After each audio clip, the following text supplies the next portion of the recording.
I grew up believing my mother knew best. Her name is Mama Zainab, and in our home in Asaba, Nigeria, her word was final. Money, choices, even dreams. Everything passed through her hands first. She wasn't loud or dramatic about it. She was calm, firm, and very convincing. When she spoke, people listened. Especially me. I was a quiet child, the type who noticed things instead of arguing. I watched how Mama Zainab decided what we ate, where we went, and how money was spent. My father used to smile and say, "Your mother is the manager of this house." When he died suddenly, that title became even stronger. I was still grieving when lawyers started visiting, talking about my father's $5 million trust fund meant for my future. Mama Zainab held my hands and told me not to worry. She said I was too young, too soft, and too emotional to handle such a big responsibility. "Let me keep it safe for now," she said gently. "Just temporarily. For family." Her voice was warm, and I wanted to believe her. She was my mother. Why wouldn't I trust her? I signed papers I barely understood. Everyone praised her for being a strong widow and a wise woman. People told me I was lucky to have a mother who cared so much. Believed that too.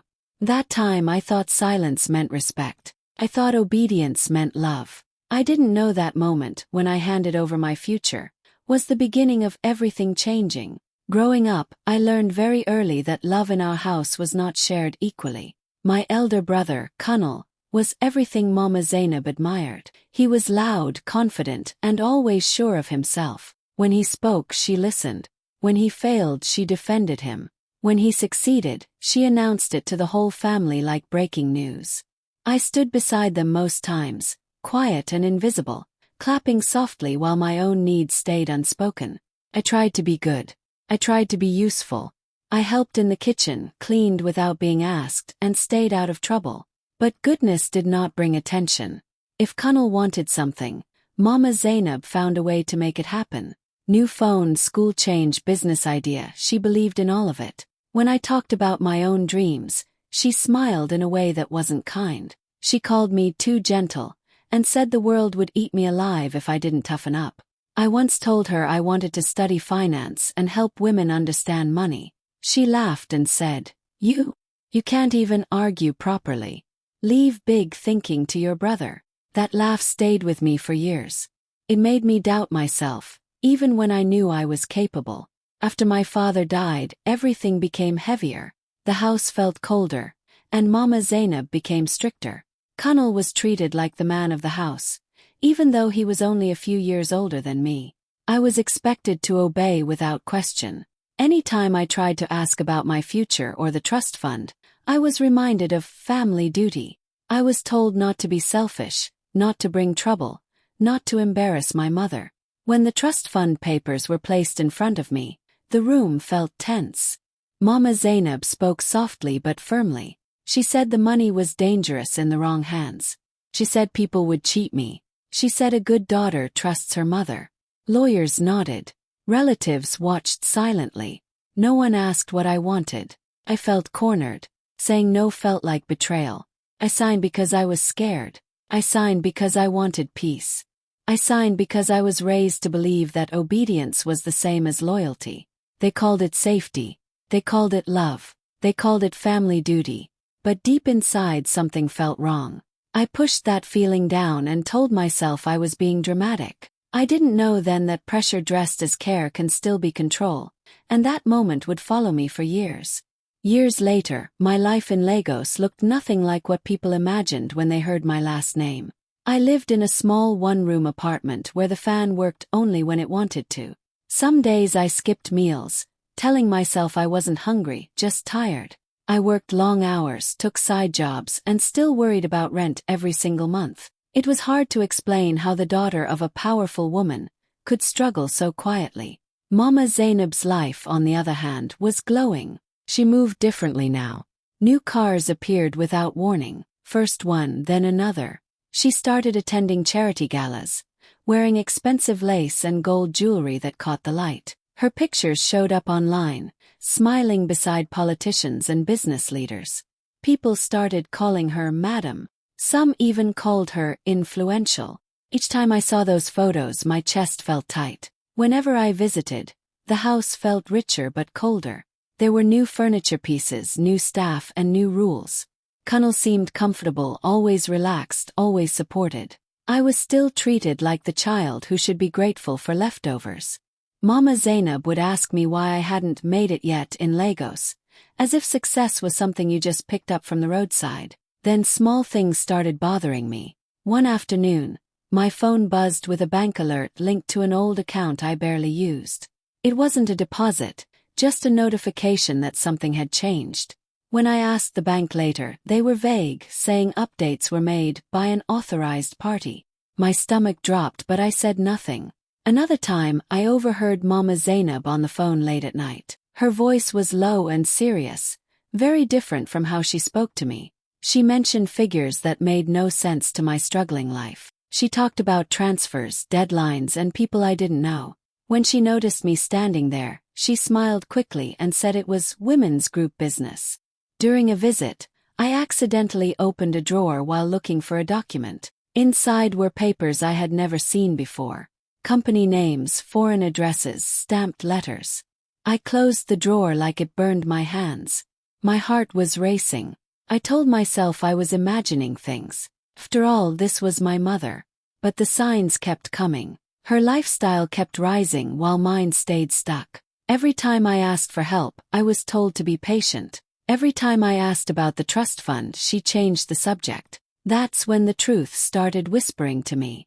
Not shouting, just small, uncomfortable hints that refused to go away. And for the first time in my life, I began to wonder if my silence was no longer protecting me, but protecting someone else.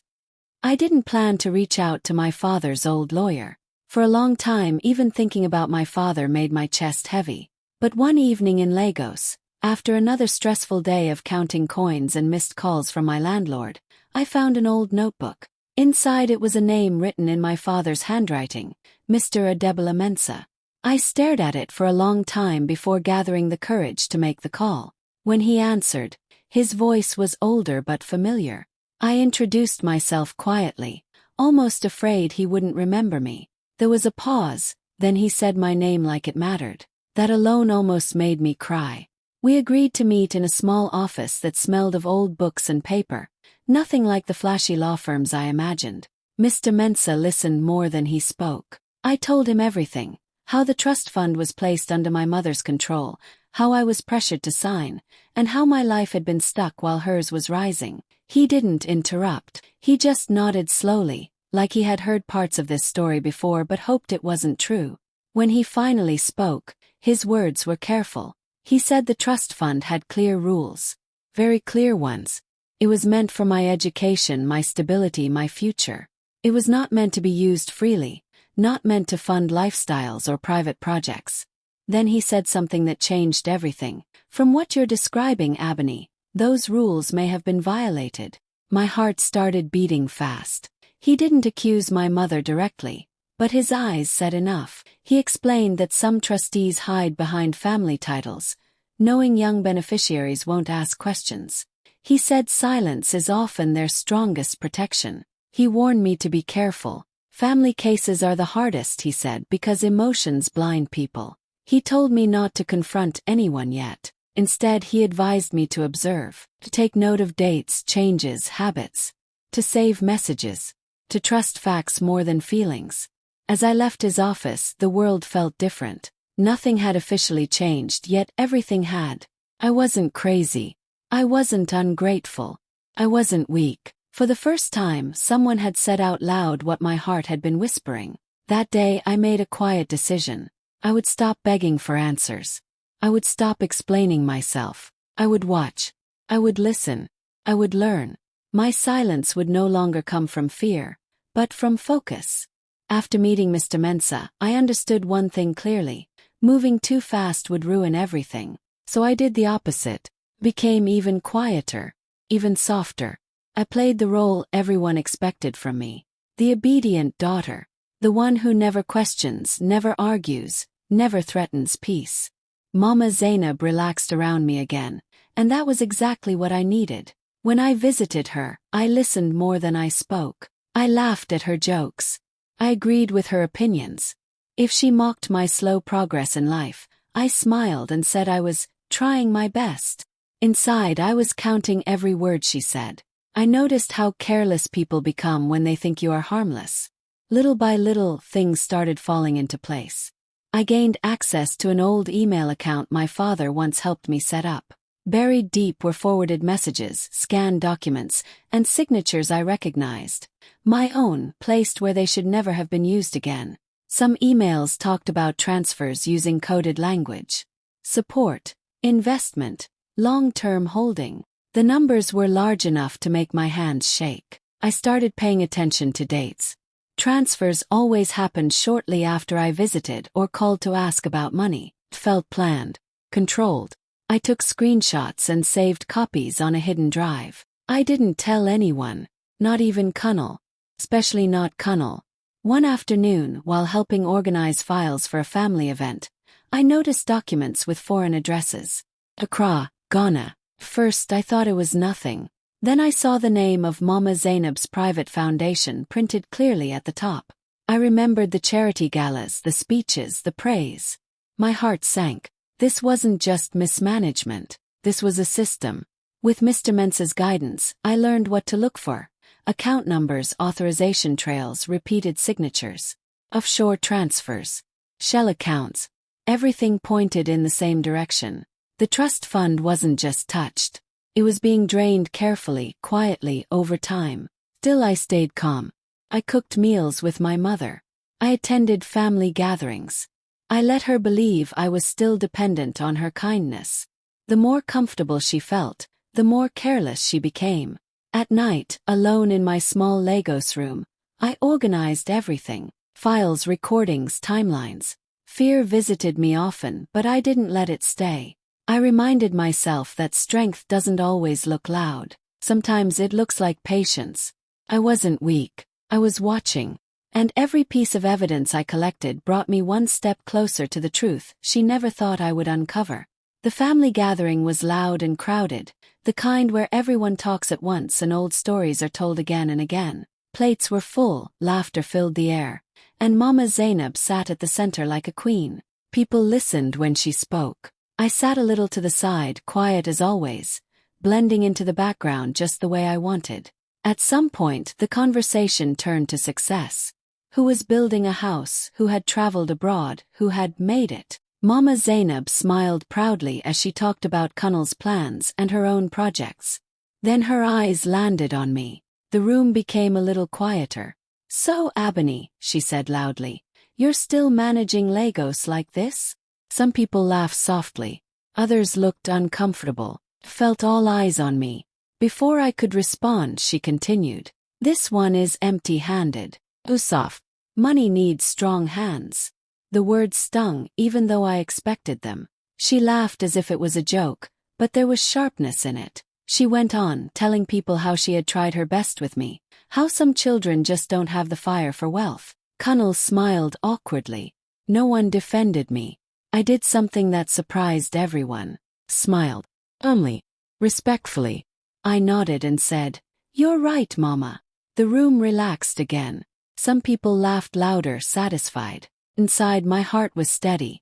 The old Abney would have felt small, would have gone home and cried. But this time was different. Every insult felt lighter because I knew what they didn't. I knew the truth sitting quietly in folders and recordings. I knew the law was already moving, even if slowly. Mama Zainab kept talking, enjoying the attention. She didn't see danger. She saw victory. That was the saddest part. Power had made her careless. As food was served and music played, I watched her closely. The woman who once told me silence was my duty had no idea silence had become my weapon. Every mockery, every public insult, only strengthened my resolve. When the gathering ended, she pulled me aside and reminded me to humble myself and be grateful for her support. I thanked her politely.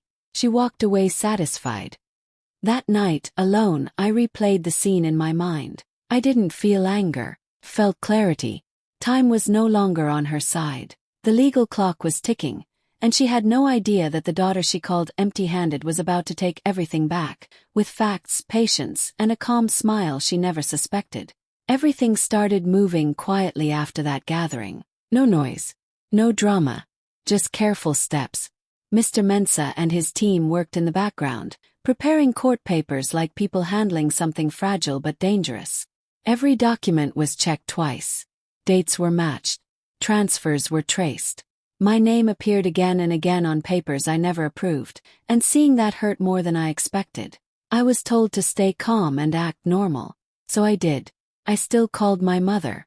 I still visited when necessary. I still sounded unsure about my future like I always had. She liked that version of me. Made her feel safe. One afternoon I visited her alone. Connell wasn't around. She was relaxed, almost cheerful. We sat in the living room and she started talking about money without me asking. Complaining about stress. About how children don't appreciate sacrifices. I gently agreed, letting her talk. My phone was recording quietly beside me. Then she said it, casually, like it was nothing. "This money your father left," she said, waving her hand. "I've already planned it as my retirement. After all I've done, I deserve comfort." My chest tightened, but I kept my face calm. I asked softly, "So, the trust fund?" She laughed. "Ebony, please. That money would have been wasted on you. I used it wisely. For the family. For my future." There it was. Clear. Honest. No fear. No regret. In that moment something inside me shifted. The pain was still there, but it changed shape. Stopped being sadness and became strength. This wasn't confusion anymore. This was betrayal spoken out loud. When I left her house, my hands were shaking, but my mind was clear. I sent the recording to Mr. Mensah immediately. His reply was simple. "This changes everything." Court papers were finalized shortly after. Seeing my name as the rightful beneficiary felt strange. Heavy. Powerful. I realized I wasn't fighting just for money. I was fighting for my voice. For the years I was made to feel small. For the girl who signed papers out of fear. Some nights I cried. Not because I wanted to stop, but because it hurt to accept the truth. The woman who raised me had chosen comfort over my future. Control over care. But every tear made me more certain. I wasn't doing anything wrong. I wasn't being disrespectful. I was choosing myself. By the time the papers were ready to be filed, fear no longer controlled me. Determination did. I had facts. I had proof. And for the first time in my life, I wasn't silent because I was scared. I was silent because I was ready. The event was meant to be a celebration. Big one. A hall filled with well-dressed relatives, important guests, and people who admired Mama Zainab from a distance. Music played softly, cameras flashed, and her private foundation's name was printed proudly on banners. She moved through the room with confidence, smiling like someone who believed nothing could touch her. I arrived quietly and took a seat near the back. My heart was beating fast, but my face stayed calm. Mr. Mensah had told me exactly what would happen. Still, knowing something and witnessing it are very different things. About halfway through the event, the atmosphere changed. A group of people in dark suits walked in. They didn't look lost. They walked straight, focused. Conversations slowed. Heads turned. Mama Zainab noticed them too, her smile freezing for just a second before she recovered. They introduced themselves politely but firmly. Lawyers. Court officials. They asked to speak with her. Right there. In front of everyone. The room went silent. One of them explained clearly that several accounts linked to her name and foundation had been frozen with immediate effect. Transfers had been stopped. Access had been restricted. Mama Zainab laughed nervously, saying there must be a mistake. She looked around expecting support. None came. Documents were presented, page after page. Amounts. Signatures. The trust fund. My trust fund. Years of withdrawals and transfers. All traced carefully. The whispers started immediately. People leaned closer, trying to understand what they were seeing. Mama Zainab's face changed. Confidence drained from her eyes. She tried to speak, to explain, but the words didn't land the same way anymore. Connell stood up, confused and angry, asking questions no one answered. I stayed seated, silent, watching. One lawyer mentioned fraud. Another mentioned misuse of funds. The words felt heavy in the air. This wasn't gossip anymore. This was official, real, irreversible. Some guests quietly picked up their bags and left. Others stared openly. Phones came out. The story was already spreading. Mama Zainab finally looked at me. Really looked. Her eyes were wide, searching for understanding, maybe mercy. I met her gaze calmly. No smile. No anger. Just truth. The event ended in chaos. What was supposed to be a proud moment turned into a public unraveling. Security stepped in. The music stopped. The banners suddenly felt embarrassing. As I walked out of the hall, my legs felt weak, but my spirit felt light. Years of silence had led to this moment. Not revenge. Not noise. Just justice arriving right on time where she never expected it. And for the first time, the room that once swallowed my voice echoed with the truth. After that night, nothing stayed quiet. The story moved fast, faster than I imagined. By morning, blogs were posting headlines. By afternoon, radio hosts were discussing it like gossip mixed with warning. Mama Zainab's name, once spoken with respect, was now followed by questions and doubt. People who used to praise her generosity suddenly remembered signs they had ignored. Photos from the event circulated online. Videos of the lawyers walking in, her frozen smile, the confusion on people's faces. Everyone had an opinion. Some called it betrayal. Others called it karma. A few tried to defend her, but their voices were lost in the noise. Influence is powerful, but it is fragile. Invitations stopped. Calls went unanswered. Committees quietly removed her name. The foundation's website went offline. The same people who once fought to sit near her now crossed the street to avoid greeting her. Social shame can be louder than any court ruling. Connell didn't call me. When he finally did, his voice was cold. He said I had destroyed the family. He said I should have handled it privately. I listened without interrupting. Then I told him something I had never said before, that the family was broken long before I spoke up. He hung up. After that, he stopped answering my messages. In choosing her side, he walked away from me completely. For the first time, I decided to speak. Not to defend myself, not to attack anyone. Just to tell the truth. I gave a short statement through my lawyer. Clear. No tears. No insults. I said the trust fund was meant for my future and was used without my consent. I said accountability is not hatred. I said silence should never be mistaken for permission. People reacted differently. Some reached out privately, sharing similar stories. Women, young people, even a few men. Others criticized me, calling me ungrateful. I accepted both. Clarity doesn't need approval. Mama Zainab disappeared from public view. No more speeches. No more interviews. The woman who controlled every room now avoided them all. Power once lost does not beg to stay. As for me, I felt lighter. Not happy in a loud way, but peaceful. I had said what needed to be said without anger. I didn't need revenge. I needed truth. For years I was taught that being quiet meant being weak. Now the world knew better. I hadn't shouted. I hadn't insulted. I had simply stood in the truth. And that was enough to change everything. When everything finally settled, the court's decision was clear. The trust fund was returned to me. All $5 million. Seeing my name officially restored felt unreal, like breathing freely after holding my breath for years. It wasn't just money. It was proof that I had been right to trust myself. I didn't celebrate loudly. I didn't post online. I sat quietly and thought about the girl I used to be, the one who signed papers out of fear and stayed silent to keep peace. I promised myself she wouldn't be forgotten. I moved away from Lagos and started something new in Ibadan. Not a flashy project, not a show. I opened a women's financial literacy foundation focused on teaching women how to understand money, protect their rights, and ask questions without shame. I wanted women to know what I didn't know. I wanted them to see red flags before it was too late. The first few meetings were small. Plastic chairs. Simple notebooks. Honest conversations. But the impact was real. Women came with stories that sounded too familiar. Trust broken by family. Control hidden as care. Silence mistaken for weakness. I lived simply by choice.